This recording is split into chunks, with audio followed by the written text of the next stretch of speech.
माझ्या कथाप्रेमी श्रोत्यांना माझा नमस्कार. श्रोतेहो, आज जात ही कथा मी आपल्यासाठी घेऊन आलो आहे.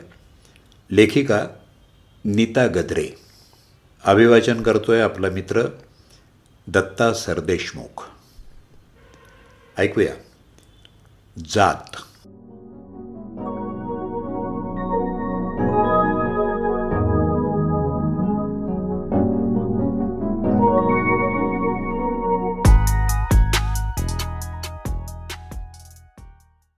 उखा दिलू पाडवी आज आमच्या संस्थेमध्ये जॉईन होणार होता, क्लास 1 ऑफिसर म्हणून. आमची संस्था म्हणजे नॉन फॉर्मल एज्युकेशन इन्स्टिट्यूट, चाकोरीमुक्त आणि चाकोरी बाह्य शिक्षण देणारी संस्था. या संस्थेचं एक मासिक निघत असायचं, शिक्षण प्रभात नावाचं.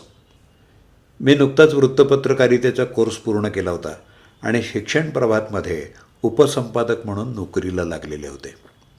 ती माझी पहिलीच नोकरी होती. ती मी मन लावून करत होते.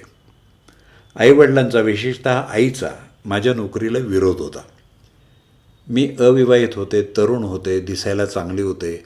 माझ्यासारख्या एका चांगल्या घरातल्या मुलीनं आईवडिलांपासून, स्वतःच्या घरापासून दूर राहून नोकरी करण्याचं काय अडलं होतं? मला पैशाची गरज नव्हती. माझे वडील फलटणमधले एक नामांकित वकील होते, ॲडव्होकेट मोहन चिटणीस.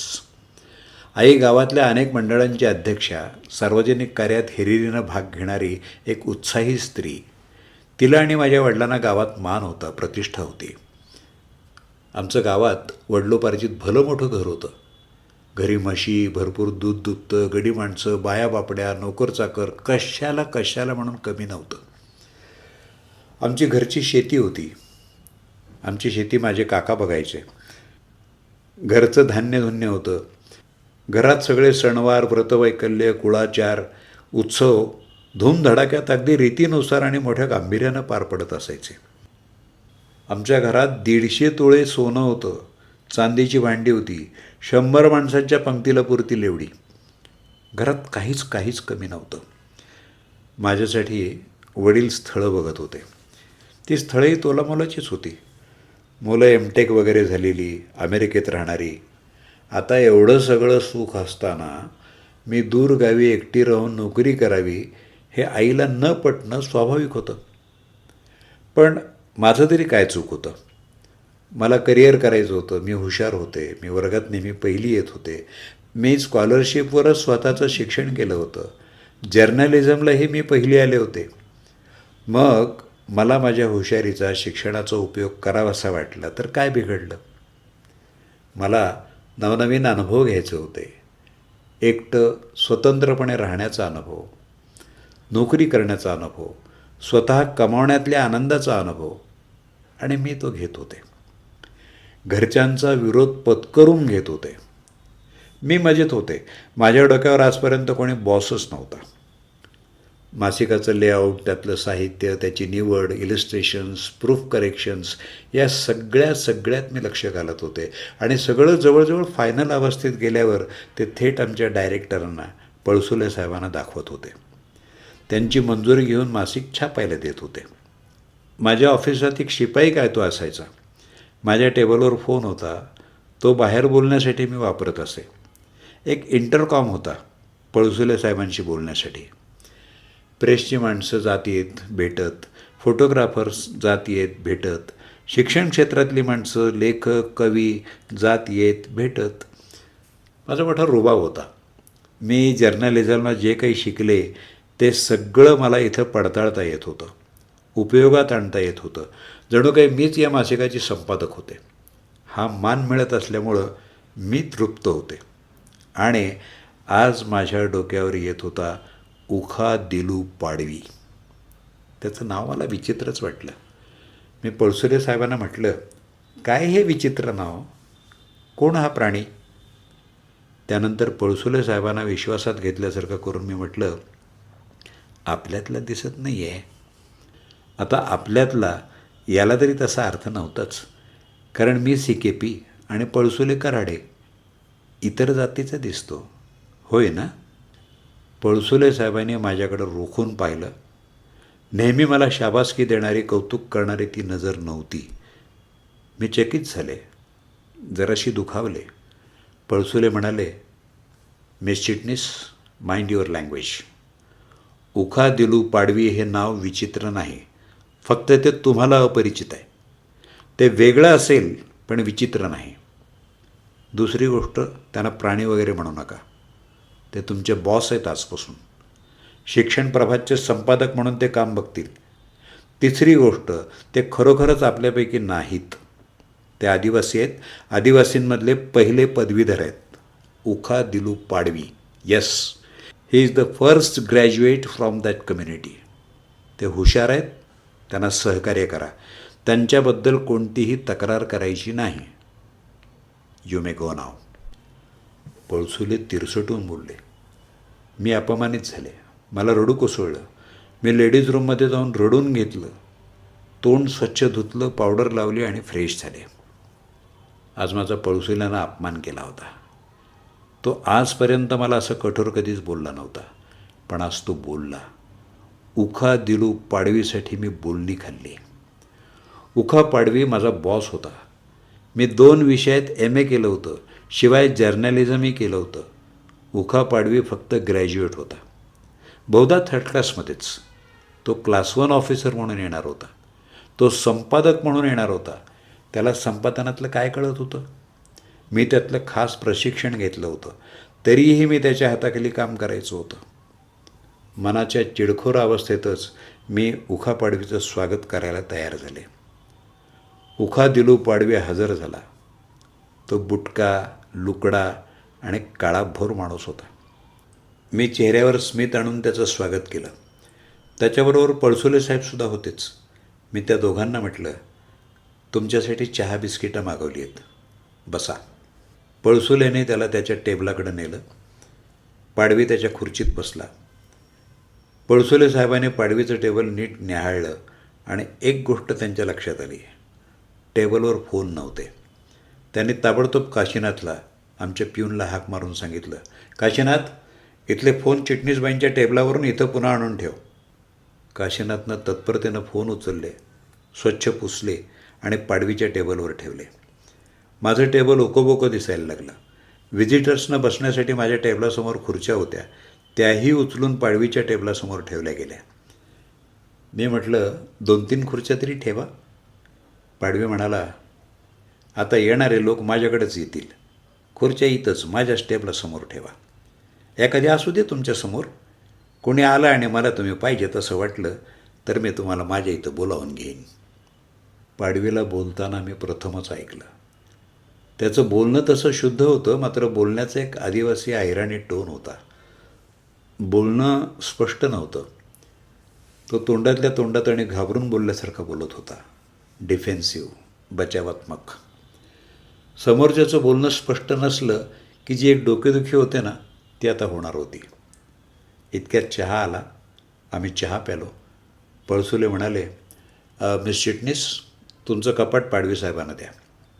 माझं सामान मी कुठे ठेवू सर? तुमच्या ड्रॉवर्समध्ये मावेल. सर्व फाईल्स पाडवी साहेबांना देऊन टाका. मग तुमच्याकडे उरतंच काय? त्यांना त्यांचं कपाट आहेच, पण एका ॲडिशनल कपाटाची त्यांना गरज पडेल. नंतर ते पाडवींकडे वळून म्हणाले, okay then mister Padvi, this girl will help you.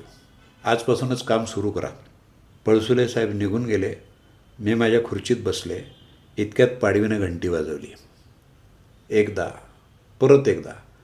मग तो ओरडून म्हणाला, ओ चिणीसबाई, इकडे या. माझं आडनाव चिटणीस आहे, चिणीस नाही. मी किंचित चिडूनच म्हटलं, तेच ते. यापुढे लक्षात ठेवा तुम्ही. फक्त एकदाच घंटी वाजली तर ती शिपायाला बोलावते असं समजायचं. तेव्हा शिपायानं यायचं आणि जेव्हा 2दा घंटी वाजवीन तेव्हा तुम्हाला हाका मारतोय असं समजायचं आणि तुम्ही माझ्यासमोर हजर व्हायचं. समजलं? आलं का लक्षात? समजलं. मी तुटक स्वरात उत्तर दिलं. काशीनाथला 1 बेल आणि मला 2 बेल. आमचा सप्टेंबरचा अंक स्त्री शिक्षण विशेष अंक म्हणून निघायचा होता. त्यासाठी निश्चित केलेले विषय, त्यांचा स्कोप आणि त्यांचे लेखक, लेखिका, त्यांचे पत्ते, असं सगळं असलेली फाईल मी उखा पाडवीसमोर टाकली. म्हटलं, ही फाईल चाळलीत तर पुढच्या अंकाबद्दलची सगळी माहिती कळेल. पाडवी म्हणाला, ती फाईल इथे ठेवून द्या, मी नंतर तुम्हाला बोलावून घेईन. बरं, असं म्हणून मी माझ्या जागेवर येऊन बसले. 1 तास झाला, 2 तास झाले, पाडवी मला बोलवेच ना. त्या फाईलमधली 1-2 पत्रं तर आजच्या आज जाणं आवश्यक होतं. दुपारचे 4 वाजले, तसं मला राहावे ना. मी त्याच्या टेबलसमोर जाऊन उभी राहिले. सर, ती फाईल बघितलीत का? उद्या बघणार आहे. अर्जंट आहे. काय अर्जंट आणि काय बिन अर्जंट आहे मला कळतं आहे, पण त्यातली 2 रिमाइंडर्स तर आजच्या आज गेलीच पाहिजेत सर. बघू, आज जरा मी सामान उतरून घ्यायच्या गडबडीत आहे, बघीन उद्या. त्यानंतर बरोबर 3 दिवस त्या फाईलवर कोणतीही ॲक्शन घेतली गेली नाही. एकदा उखाचं सामान उतरवून घ्यायचं होतं, दुसऱ्या दिवशी उखाचं सामान लावायचं होतं, तिसऱ्या दिवशी त्याला बाजारातून खरेदी करायची होती. दूध कुठं मिळतं, वाणसामान कुठं मिळतं हे माहीत करून घेण्यामध्ये त्याचा आणखी 1 दिवस गेला. तो उशिरा येत होता, लवकर जात होता. लंच आवर 2 ते 2:30 होते, पण तो 2 ते 3:30 4:45 लंच आवर घेत होता. 4:30 जेमतेम ऑफिसात बसून तो लगेच बाहेर पडत होता. स्वतःच्या सगळ्या कामांसाठी तो ऑफिसची गाडी वापरत होता. ऑफिस त्याला गाडी वापरू देत होतं. ज्याच्या शेकडो पिढ्यांनी पेट्रोलवर चालणारी 4 चाकी पाहिलीसुद्धा नव्हती, तो उखा गाडीतून हिंडत होता. फार थोड्या दिवसात तो टिपिकल सरकारी कर्मचारी बनला होता. 4 दिवसांनी उखानं फाईल उघडली. त्यानं 2दा बेल वाजवून मला बोलावून घेतलं. मी त्याच्यासमोर जाऊन उभी राहिले. बसा. It's all right, I can stand. बसा हो, किती वेळ उभे राहणार? What do you want me to do? Please tell it to me. मराठीत बोला की. का? तुम्हाला इंग्रजीत बोललेलं समजतं, आय मीन आवडत नाही का? हां, जरा बरोबर वाटत नाही. ओके, बोला, काय काम आहे? बसा आधी. मी नाईलाजानं बसले. हे लेखक कोण काढलेत तुम्ही? ती यादी पळसुले साहेबांनी ॲप्रूव्ह केलेली होती. मी माझ्या मनानं वगैरे काढलेले नाहीत लेखक वगैरे. तेच ते हो. या लेखकांपैकी किती लेखकांचे लेख आले म्हणायचे? एकूण 9 लेखक आहेत, त्यापैकी 4 जणांचे लेख आलेले आहेत. हां, कुठे आहेत ते लेख? त्या हिरव्या फाईलमध्ये आहेत. 4 दिवसांपूर्वीच ती फाईल मी तुम्हाला दिली होती. मी शिस्तप्रियता चेहऱ्यावर आणत म्हटलं. ओखानं फाईल पुढं ओढली. तसं करताना काही लेख खाली पडले. ते मी उचलावेत अशी त्याची अपेक्षा होती. मी मख्खपणे बसून राहिले. मी का म्हणून ते उचलायचे? ते मी पाडलेच नव्हते. ज्यानं पाडले त्यानं उचलावेत. मी काही त्याचे नोकर नव्हते. माझ्या उचलण्याची थोडा वेळ वाट पाहून त्यानं ते लेख उचलले. ते वाकडे तिकडे फाईलमध्ये कोंबले.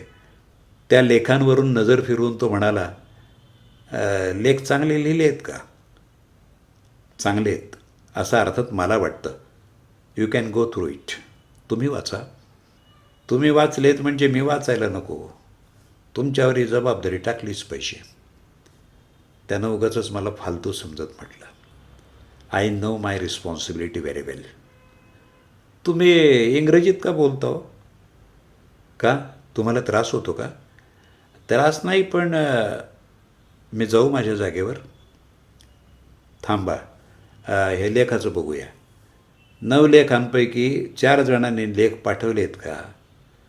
उरलेल्यांना रिमाइंडर्स पाठवा.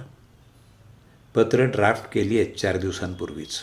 तेच मी तुम्हाला सतत सांगते, ती जायला हवीत. कोणकोणते लेखक आहेत ज्यांनी लेख पाठवला नाही असे? ही लिस्ट बघा. या इरावती कर्वे कोण? मी झटकन मान वर केली. त्यांच्याकडे रोखून पाहत मी म्हटलं, त्यांच्यावर लिहिलेला लेख आहे, त्यांनी लिहिलेला लेख नाही आहे. लेख हेमलता गोळे यांनी लिहिला आहे. उखा म्हणाला, इरावती कर्वे वयनं रिमाइंडर पाठवलं का? मला आश्चर्याचा धक्काच बसला. त्यातून स्वतःला सावरत मी म्हटलं, सर, त्या जिवंत नाहीत. अरे मग जिवंत नसलेल्या बाईंना तुम्ही लेख कसा काय लिहायला सांगता? सर, मगाशी मी सांगितलं ना की लेख त्यांनी लिहिलेला नसून त्यांच्यावर त्यांनी केलेल्या कार्यावर आहे. लेख वेगळ्याच बाईंनी लिहिला आहे. उखा माझ्या तोंडाकडे बघतच राहिला. त्याच्या चेहऱ्यावर आश्चर्य, गोंधळ, संशय अशा अनेक भावनांनी धिंगाणा घालायला सुरुवात केली. त्याचा एक डोळा किंचित तिरळा झाला आणि तोंड उघडं पडलं. माझ्या मनात एक मस्त आयडिया आली. या मूर्ख उखाला पोचवायचा, चांगला खेचायचा. मी पटकन चेहरा सावरत शुद्ध मराठीत म्हटलं, माफ करा हा पाडवी साहेब, माझा जरा गोंधळ उडाला. माझी सांगण्यात चूक झाली. बरं झालं तुम्ही लक्षात आणून दिलंत. इरावती कर्वेबाईंना रिमाइंडर पाठवायला हवं. विजयी स्वरात उखा म्हणाला, मग मी काय म्हटलं, पत्र पाठवायला पाहिजे. सर प्लीज, पत्र कसं लिहायचं त्या बाबतीत तुम्हीच मला गाईड करता का? तुम्ही सांगा, मी लिहिते. बरं झालं तुम्ही आत्ता मला सांभाळून घेतलं ते. Thank you sir. बरं, आता मजकूर सांगता ना रिमाइंडरचा? उखा माझ्याकडं आश्चर्यानं पाहायला लागला. माझ्या डोळ्यातला आणि चेहऱ्यावरचा आदर बघून तो कृतकृत्य झाला. तो म्हणाला, सांगतो ना. त्यानं सुरुवात केली. आदरणीय इरावतीबाई कर्वेताई, आपण आमच्या शिक्षण प्रभात मासिकात लेख लिहिणार होतात. थोर शिक्षण तज्ज्ञ इरावती कर्वे या विषयावर आपण हेमलता गोळे यांच्या मदतीनं लेख लिहून 5 दिवसात आमच्या पत्त्यावर पाठवा. कळावे, आपला विश्वासू विभाग प्रमुख, शिक्षण प्रभात मासिक. मी पत्र लिहून पूर्ण केलं. उखा पाडवी म्हणाला, बघू बरोबर लिहिले ना, नाहीतर चुका कराल. संतापाची एक कळ माझ्या तळपायापासून मस्तकात गेली. माझ्या हातून आणि शुद्धलेखनाची चूक होणार आणि ती उखा पाडवी दुरुस्त करणार. शुद्धलेखनाची सवय माझ्या आईनं मला पहिलीपासून लावली होती. त्यासाठीच्या पट्ट्या मी खाल्ल्या होत्या, त्यासाठीच्या शिक्षा मी भोगल्या होत्या, दुरुस्त्या लिहिल्या होत्या आणि नंतर शुद्धलेखनात मिळालेली बक्षिसं आईला अभिमानानं दाखवली होती. कशी असेल उखाची आई? तिनं लाकूड फाटा आणि डिंक गोळा करायला जाताना उखाला अफू घालून कित्येक दिवस झोपून ठेवला असेल नाही. शुद्धलेखन म्हणजे काय हे त्या मोहाची दारू पिणाऱ्या बाईला ठाऊक तरी असेल का? उखानं माझं पत्र पुढं ओढलं आणि विभाग प्रमुखमधला मू दीर्घ लिहिला. विभाग प्रमुख असा, आणि तो कागद माझ्याकडे सारत तो म्हणाला, बघा एक चूक सापडलीच की नाही. मला त्याचा संताप आणि त्याची कीव आली. स्वतःवर ताबा ठेवत मी म्हटलं, प्रमुखमधला मू रहस्वच आहे हो, विभाग प्रमुख साहेब. उखानं विचारलं, रहस्व म्हणजे पहिला का दुसरा? लहान मुलाशी बोलावं त्या स्वरात मी म्हणाले, रहस्व म्हणजे पहिला आणि दीर्घ म्हणजे दुसरा. हां, मग मी हे बरोबरच लिहिले ना. मी अलिप्तपणे म्हटलं, तुमचं बरोबर आहे सर, माझंच चुकलं. ते पत्र इकडे द्या, टाईप करते आणि कर्वेबाईंना पाठवून देते. पुढं ते पत्र टाईप झालं. त्यावर विभाग प्रमुख श्रीयुत उखा दिलू पाडवी यांनी सही केली. ते पत्र डिस्पॅच झालं. आमच्या स्त्री शिक्षण विशेषांकाचं जे वाटोळं होणार होतं ते शांतपणे बघत स्वस्थ बसून राहायचं असं मी ठरवून टाकलं. पत्र परत आलं. इरावतीबाईंच्या नातेवाईकांना अचंबा वाटला असेल की ज्या स्त्रीला इहलोक सोडून कित्येक वर्ष लोटली आहेत तिच्या नावाचं पत्र कसं काय आलं. आमच्या ऑफिसकडून सेकंड रिमाइंडर गेलं. कर्व्यांकडून खरमरीत फोन आला. मी काहीच प्रतिक्रिया दाखवली नाही, कारण मी फक्त बघत बसणार होते. अंकाला उशीर झाला. लेख वेळेवर प्रेसला गेले नाहीत, प्रूफ लवकर दुरुस्त झाली नाहीत, मुखपृष्ठ वेळेवर मिळालं नाही. उखानं कोणतीच हालचाल केली नाही. मी परिस्थिती वाचवू शकत होते, पण मी ती वाचवली नाही. उखा माझा बॉस होता. Boss is always a responsible person. त्याला सांगणारे मी कोण? तो क्लास 1 माणूस होता, मी क्लास 3 कर्मचारी होते. अंकाला उशीर का झाला याची चर्चा सुरू झाली. अंकात महात्मा फुले यांच्याबद्दल आक्षेपार्ह मजकूर होता. तो त्याहून महत्त्वाचा मुद्दा होता. साहेबांनी सर्वच विभाग प्रमुखांची मीटिंग घेतली. मी त्या मीटिंगला होते. त्यात उखाला विचारलं, अंकाला उशीर का झाला? इथले लोक बरोबर नाहीत, सहकार्य करत नाहीत. उखा एक खांदा तिरका ठेवून मान वाकडी करत बोलला. पळसुले साहेबांनी माझ्याकडे बघत उखाला विचारलं, कुणी सहकार्य केलं नाही? ऑफिसातल्या लोकांनी का बाहेरच्या? चिटणीसबाईंबद्दल तक्रार आहे? उखानं माझ्याकडं पाहिलं. मी माझी जळजळीत नजर त्याच्यात आरपार घुसवली. उखा भेदरला आणि आवंडा गिळत म्हणाला, चिटणीसबाईंनी मदत केली, बाहेरच्याच लोकांनी मदत केली नाही. त्या इरावती कर्वे नावाच्या बाईत ना, त्याने तर एकाही रिमाइंडरला उत्तर दिलं नाही आणि शेवटपर्यंत लेख पाठवलाच नाही. उखाचं ते बोलणं ऐकून मिटिंगमध्ये सगळेजण खो खो हसू लागले. उखा गोंधळला, भांबावला, रडकुंडीला आला. एक्सटेन्शन विभागाचे प्रमुख लांबूनच ओरडले, अहो पाडवी साहेब, इरावती कर्वेबाईंचं पत्र काय स्वर्गाच्या पत्त्यावर पाठवलं काय? दुसरा एक जण ओरडला, काशीनाथ बरोबर बाय हँड डिलिव्हरी द्यायची तो, काशीनाथ जा स्वर्गात. सगळे पुन्हा हसले, पुन्हा पुन्हा हसले, आपापसात कुजबुजून हसले, पोट धरधरून हसले. उखा शरमला, अपमानित झाला, थोबाडीत दिल्यासारखा बसून राहिला. काही क्षणातच तो रडू लागला. त्याला रडताना पाहून मात्र दृश्य एकदम बदललं.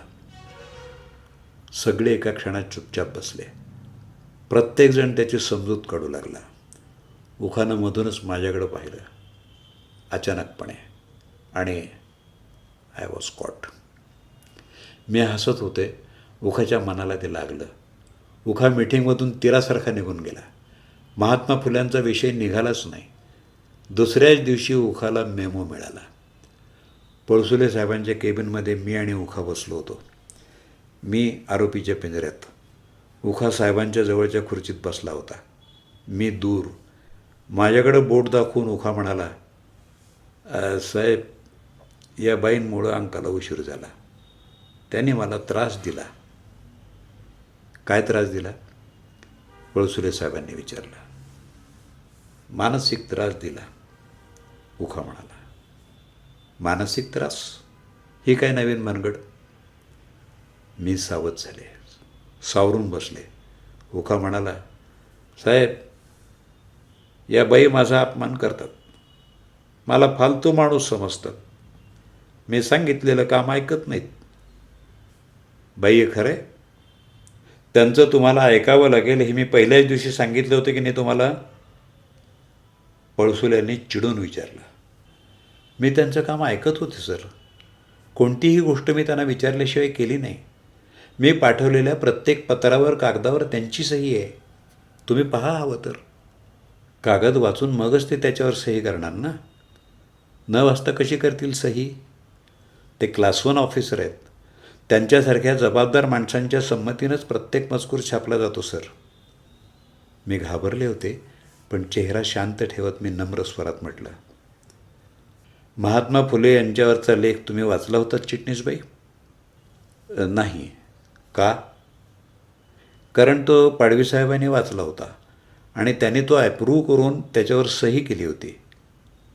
बॉसनं सही केल्यानंतर तोच कागद मी पुन्हा वाचू?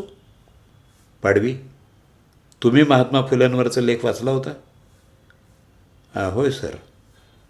तो वाचताना त्यांच्याबद्दल बदनामीकारक मजकूर आहे हे तुमच्या लक्षात आलं नाही? महात्मा फुले कोण माहीत आहे पाडवी तुम्हाला? नाव माहिती आहे सर.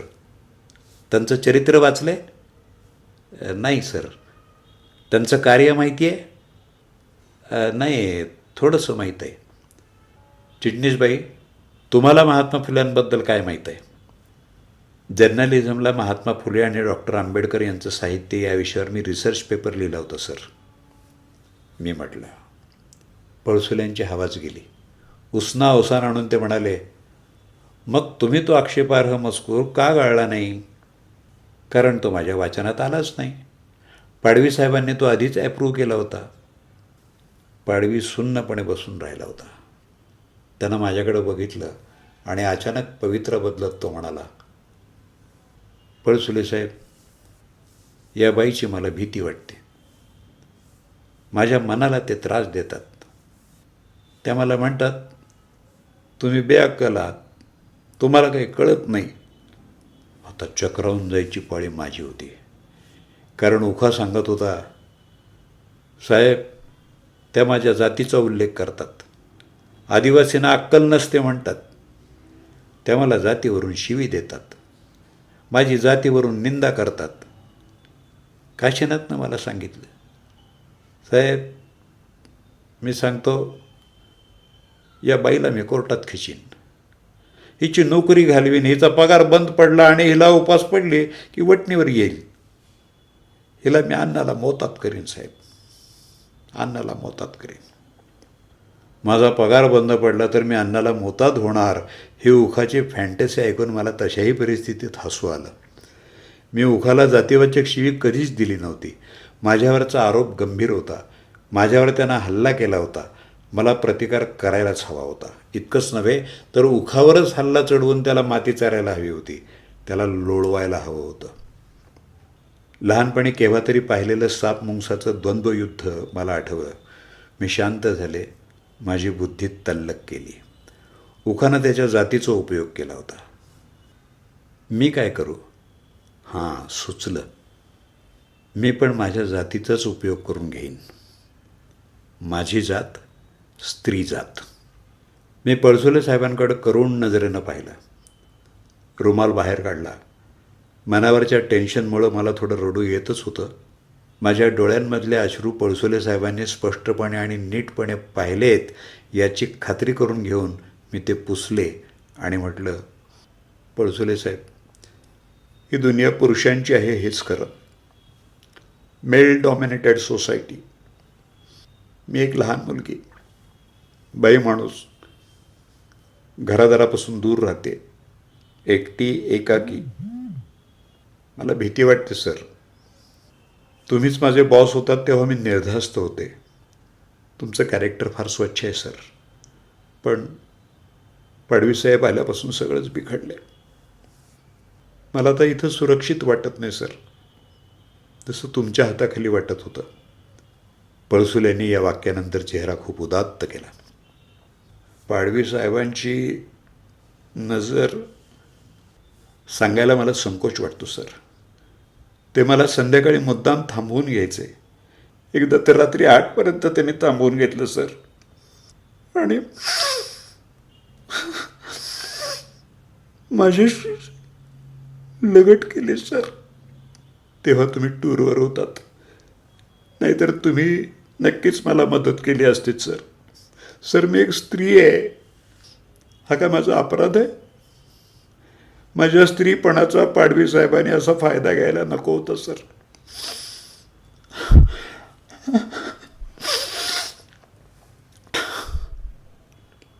मी एखाद्या अबलेप्रमाणे दीनवाणं तोंड करून खुर्चीत बसले.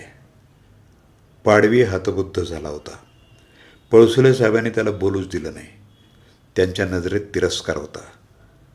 ती मीटिंग संपली त्या दिवशी पळसुल्यांनी मला माझ्या रूमवर सोडलं. दुसऱ्या दिवशी उखानं मला विचारलं, बाई मी तुमच्याशी लगट कधी केली? मीही तितक्या शांतपणे उत्तर दिलं, मी तरी तुम्हाला जातीवाचक शिवी कधी दिली? उखा निमूटपणे निघून गेला. माझ्या चेहऱ्यावर विजयाचं हसू होतं. ही गोष्ट घडून आज खूप वर्ष झाली आहेत. या प्रसंगानंतर पाडवीला दुसऱ्या सेक्शनला टाकलं. माझं लग्न झालं, मी नोकरी सोडली. पाडवीचं पुढं काय झालं मला माहीत नाही. मी नवऱ्याबरोबर अमेरिकेला आले.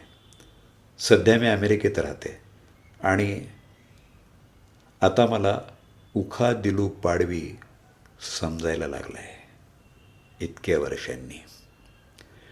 नवऱ्यानं पहिल्याच वर्षी माझ्या व्यक्तिस्वातंत्र्याच्या कल्पना गुंडाळून ठेवल्या. मी आता तो सांगेल ते ऐकते, तेच करते, त्याच्या आवडीनिवडी मूड सांभाळते. काही झाले तरी शेवटी तो बाईच हे मत त्याच्या नजरेतून, बोलण्यातून, वागण्यातून अनुभवते. ही स्थिती घरातली मी दुय्यम आहे. आणि बाहेर तर तो आणि मी दोघंही दुय्यम आहोत. तो ब्लॅक आहे, तो इंडियन आहे. अमेरिकेत तो सेकंड सिटिझन आहे. जो स्वतःच दुय्यम आहे त्याची अधिकच दुय्यम बायको, दुय्यमाची दुय्यम. जोहार मायबाप जोहार, जोहार मायबाप जोहार. परवा एकदा सिनेमाच्या तिकिटाच्या रांगेत एका व्हाईटनं माझ्या ब्लॅक नवऱ्याला मागं ढकललं आणि स्वतः पुढं जाऊन तिकीट काढलं. व्हँक्युअरमध्ये घडलेली ही गोष्ट. माझा नवरा मुकाट्यानं मागं आला. सगळ्यांची तिकीटं काढून झाल्यावर त्यानं तिकीट काढलं. मला आता उखा दिलू पाडवीची व्यथा समजायला लागली आहे. दुय्यमपणाची व्यथा. उखा, मला तुझी आठवण येते. बिलीव्ह मी. सॉरी, मराठीत सांगते. माझ्यावर विश्वास ठेव. मला तुझी आठवण येते.